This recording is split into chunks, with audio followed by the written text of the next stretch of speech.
Hello everyone, and welcome to episode 3 of Let's Play Dark Souls 2 Scholar of the First Sin. I know that last episode I said that we'd be done with the Forest of the Fallen Giants, but that's not quite true. We're just going to go back through the area and collect some items that we missed and get one more NPC to go back to Majula. So, in between episodes I've been back to Majula, leveled up my character. I think I put most of it into strength and a little bit of dex. I'm getting it up to a certain point so I can use a particular weapon. Otherwise, generally speaking, I usually gravitate towards a strength build. Strength, endurance, big dex, not too high dex, but we're just going to clear the area a little bit. Up where that guy is throwing fire bombs at us, we're going to go up there and collect the items that we didn't before. We don't really have to kill everybody, so I'm just going to run past them. Don't go straight for the items. I think the first time that I went up here in Scholar of the First Sins, I went straight for the items and ended up getting stabbed in the back by the 3 enemies that are lying dormant. There's one here, there's one across the other side, one in the middle. So if you run straight for the items, they will surround you and potentially end you. Had a bit of trouble hitting this guy just because the animations weren't right. Just have to use a different attack sometimes. There is an Estus Flash Shard up here, and really not anything else great, to be honest. Like I said before, if you come up here on your first playthrough, the Pursuer will actually appear here. If you don't manage to kill him first time, which, let's face it, it's pretty difficult to, he will disappear back to his normal position. So you get one chance to kill him. I don't think there's any benefit to doing it, other than you'll get souls earlier, I guess. This is why it's a good idea to have a bow and lots of arrows. So I think, generally speaking, if I don't have enough souls to level up, I'll usually go and buy some arrows, as it's always handy to useful for can't believe I did that. Useful for either kiting or just killing the weaker enemies from afar. The jump attacks are particularly strong. I think twice during this playthrough I had a crack at a couple of jump attacks, and I think I missed them both. So we're just going to go back. You might recognise this area. We're coming from a different direction. You can drop down there. There's a couple of places you can sort of fall down. That's the arch that we knocked down before. I think they ended up dropping down this bit. No. So there's one persistent archer right up the back, and that guy on top of the roof, but we don't need to worry about him too much. That guy on the back will hound you through this whole sort of area if you don't get rid of him. Now, in Dark Souls 2, if you just run straight up onto this bridge, you do get one person coming from behind at least. So he's just come from the building to the right. We'll see that shortly. So again, you can drop down here, or you can drop down the bottom, whichever you think is a shorter drop. But really, it doesn't matter. Both will get you to the same place. So there are a couple of items here, but I think the main thing that we're going for in this area is to speak to Kale, the cartographer. Grab the key to the mansion and exhaust his dialogue, so he'll eventually make his way back. He's not a wouldn't say that he's a vital or important character, but if you're trying to fulfill another NPC's storyline later on, you do need Kale to be around. So there's nothing down this way. There's just where the rock rolls down. So obviously be careful of that rock. Don't go rushing straight into this area. Also, don't attack this guy up here because that's our friendly cartographer. Just get rid of this guy. Go back. Don't forget to exhaust all the dialogue options. Keep mashing that A or X or whatever it is on PC.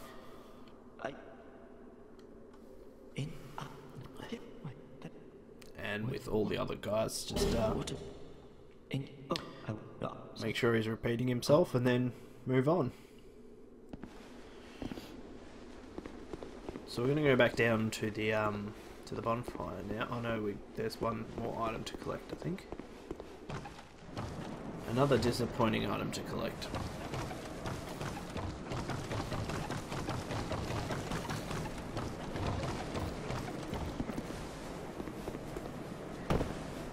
So we're just going to keep going down this section, drop onto that building to Sweet Freedom, and down to the bottom right there's a gate. You can just see that white item down there, so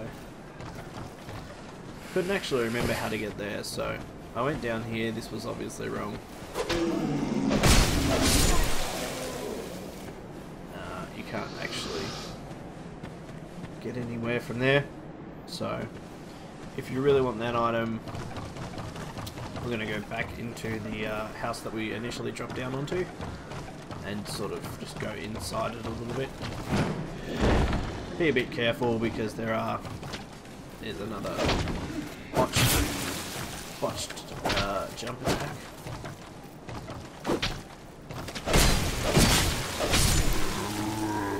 If you're not careful where you're falling, you can fall off and die. So that's the way off. We're not going to go there just yet. We're just going to jump down the corner here, I think.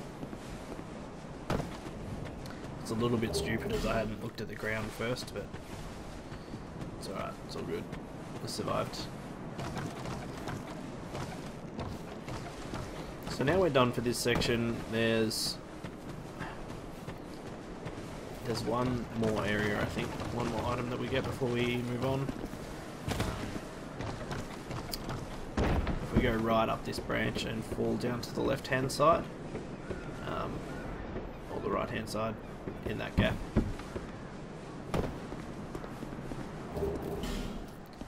Really, it's not worth dropping down there for a torch, to be honest. Now we're back where we were before, so be careful of the fall damage. At this point, I don't have the ring or the pants that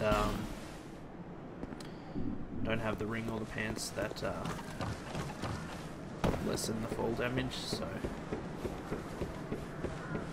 I think I was checking to see how many souls I need to level up, but I'm not quite there yet. So we need to go back to Majula anyway. We need to go back to move on to the next area, which is Heides Tower of Flame. If you've played Dark Souls 2, you'll notice a lot of differences in Heides Tower of Flame. The large enemies are still in the same place, but yeah, there's been a fair few noticeable changes. However, and one very important item is in a different place. So I'm just going to go and get some more Estus flasks.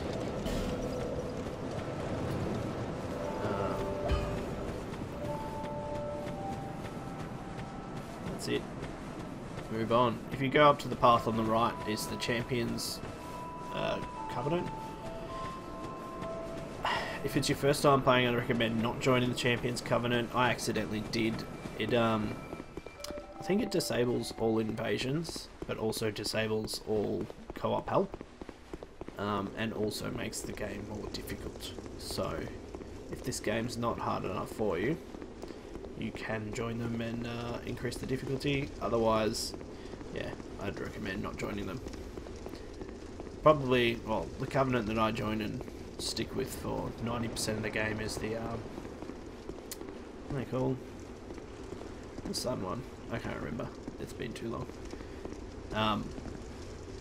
Who's, I don't know, I guess their specialty is co-op. So, it's, I believe it's supposed to be easier to find a co-op game if you're part of their Covenant. But, I don't know if that's true or not. There's really no need to go up there. I thought there might have been an item, but there's not. Broken Thief Sword, which we never use.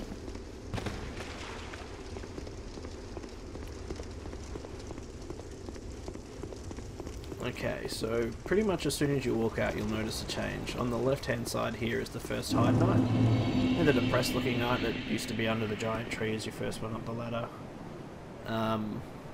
Yeah, he's there now, and he also doesn't drop a lightning sword like he used to. So there's another Hide Knight you can notice in the distance.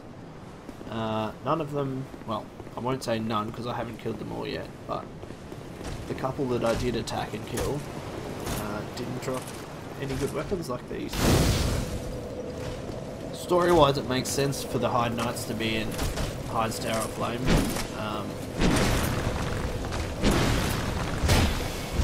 It's a bit of an odd addition. So at the moment they'll just sit there and they won't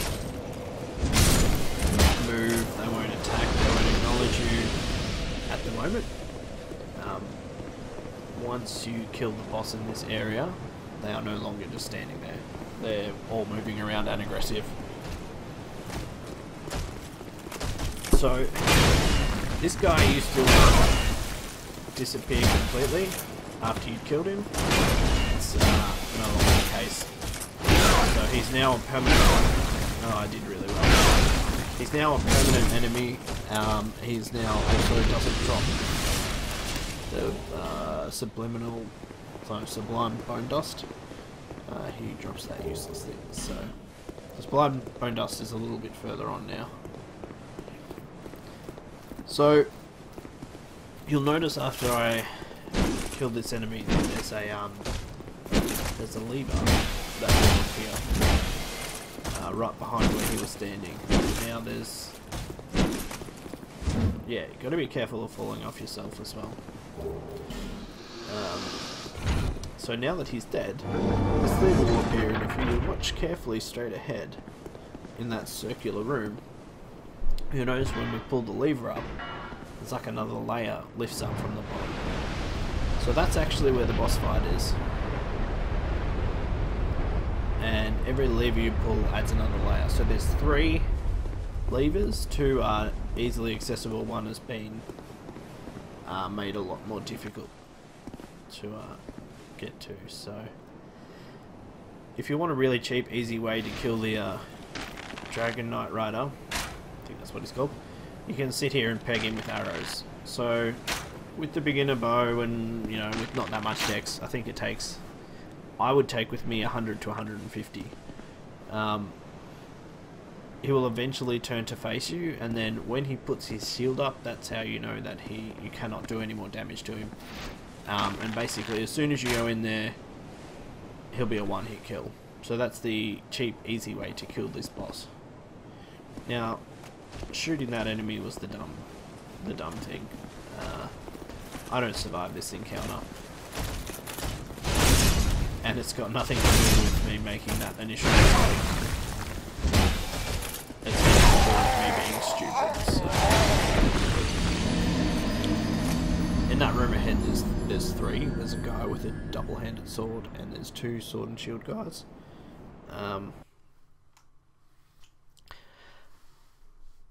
You got to be careful with the guy with the 2-handed sword, as you might have noticed he's got a bit of knockback. So if you're not careful of your surroundings, he'll easily knock you off the edge. now I'm going to go back to my general stupidity. One thing to watch out with these guys is that third swing. The back swing actually has a longer reach than you realise. You eventually get cocky and, you know, don't actually use a shield, so eventually I'm not that confident anymore. This guy's got some pretty cheap moves. Not too bad, and he telegraphs them well, but he can just feel cheap.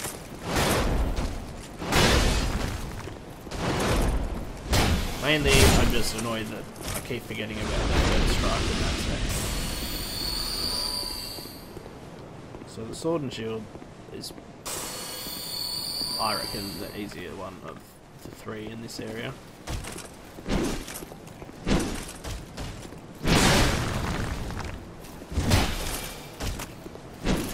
So 1, 2, 3, 1, 2, 3. That backswing, that's. So, to do this a little bit easier, just shoot the guy with the two-handed sword. He'll come out by himself. Generally speaking, there's enough time for you to get rid of him, and the two guys with the swords and shields should be making their way to you, but unless you take forever to kill this guy, you should be right.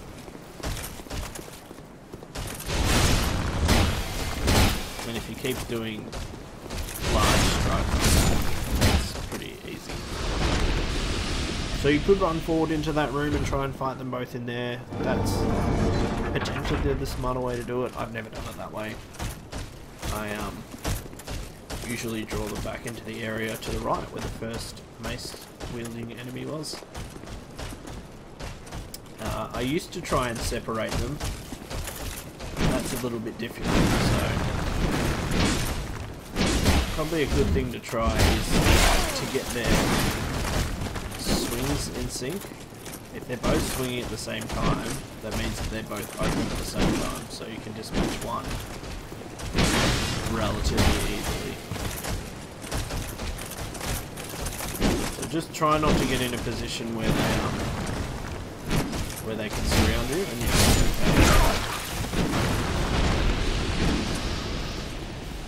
much easier to take on one than two.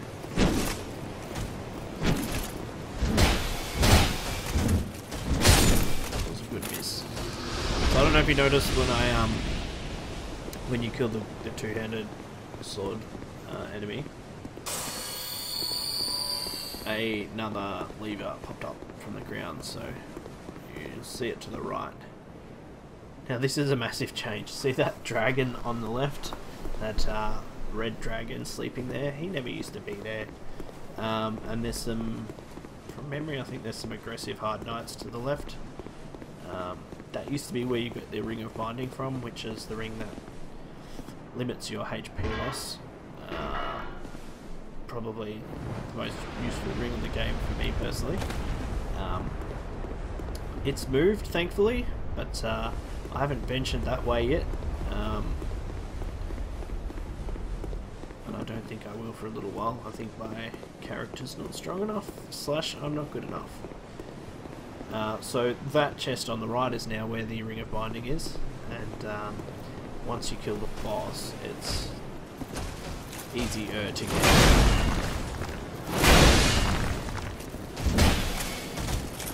So we'll just get rid of this guy and then talk about the boss. Now, I'm going to say that this boss is quite easy, but having said that, he does kill me the first time, so I used the wrong strategy this time. So notice how most of the time I'm running to the left where his weapon is. It's not the right thing to do.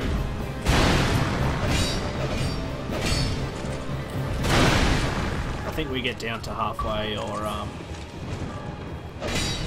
halfway halfway slash a quarter of his health left, and I make some fatal mistakes. But the openings aren't as great. You'll notice if you keep running towards his weapon, he doesn't miss very much, slash at all. You might be able to parry him, but I'm not game enough to try. And that lunge you've got to watch out for when you're trying to heal up. So realistically, the smarter thing for me to do instead of attacking from behind them would be to use it as this flask, but yeah. Look, we don't all make the right decisions. Just have to change battery at the moment. Bear with me for a sec.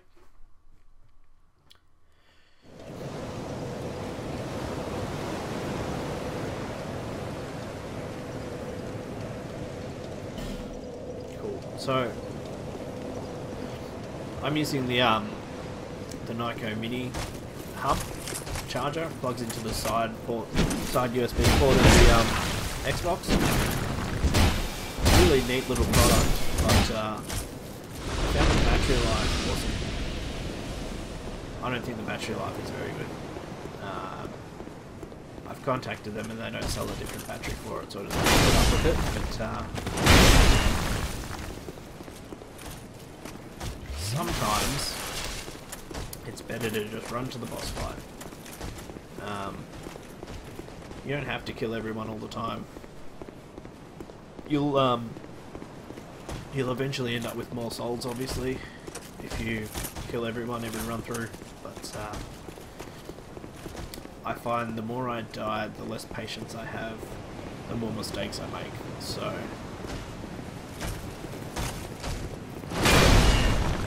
really, the only thing stopping you from running to this boss fight straight away is you'll have less of an area to fight in. So now, again, not the smartest thing to do, but retrieval is usually the first thing I try to do. Again, not the smartest thing. So I think I was testing out to see what does more damage, and the mace does slightly more damage than the fire longsword. So I think this is where I figured out running towards his shield is a much better option. You might get a bit dizzy. You'll find that you're running around him a lot more, but it's a lot safer to stick to his shield side. So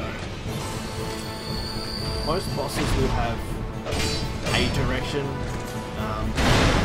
that's better for you to dodge in. One of the later bosses, I think a couple of the later bosses, it seems counterintuitive to roll or try and keep to their weapon up, but it actually turns out better. So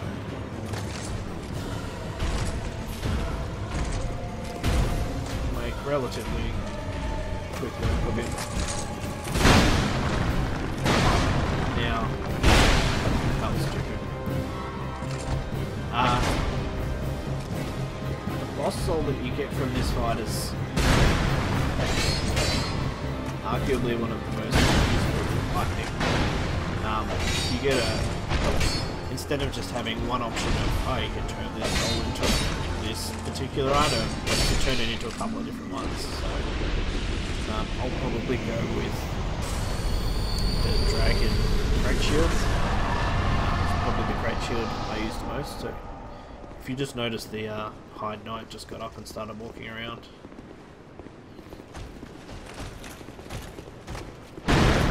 We can draw this guy in here, that's not a problem. So notice how you can fall off the edge here. If you manage to get that third ring up, that's not possible for you. But the flip side of that is it's not possible for you to push the boss off the edge either. So either or. I really didn't want to fight this guy, so I also nearly fell off the edge. There's a bonfire at the top here, and also someone that sells miracles. I forget her name, but you want to exhaust her dialogue because she opens up Hunter's Valley, I think it is. We don't cover that this time. I think you need 2,000 souls to get to Hunter's Valley, so...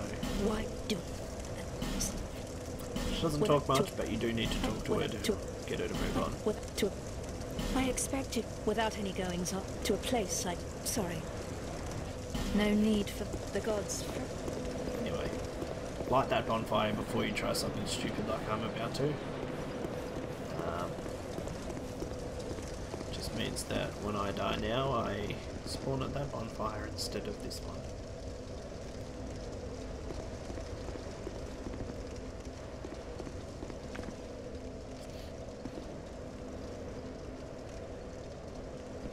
Now, the first time I did this, that hard knight was already halfway up the stairs by the time I got back down here, but this time it looks like he's not actually going anywhere. So, eventually I bite the bullet and try and attack him, and that does not end well for me. I don't know why. I'm a bit of a spastic, but two of the reasons I struggle with them is one, their attack patterns are a bit weird, and two, they don't recoil. So, well, not with the weapons I've got. None of them are strong enough to make them recoil when you hit them, so they'll just power on and attack you back straight away. So it's pretty important now that I make a recovery, now that I've lost all the souls from that boss fight. So that's handy. Of course the mace guy's back, that's not an issue. I want to kite him and try and get only him and not the Heides Knight.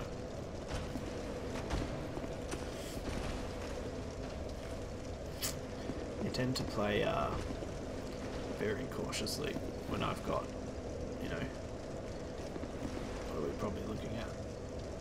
5, 6 levels just sitting on the ground there. So, patience is the name of this game.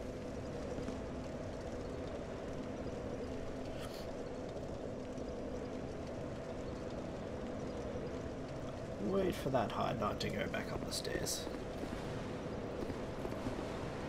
Didn't realise how this guy's aggro attack is bloody long.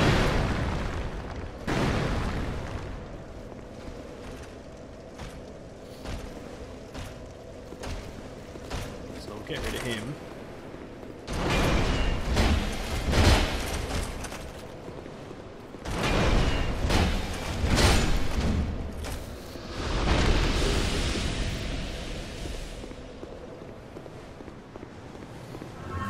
Souls. Now, I think the Heides Knight actually spots me about now. You can hear him coming. So I'm just going to quickly grab that, take the hit, and run. Because that's what pros do. They run. I don't believe that they can follow you up the stairs, so you're pretty safe if you get up here.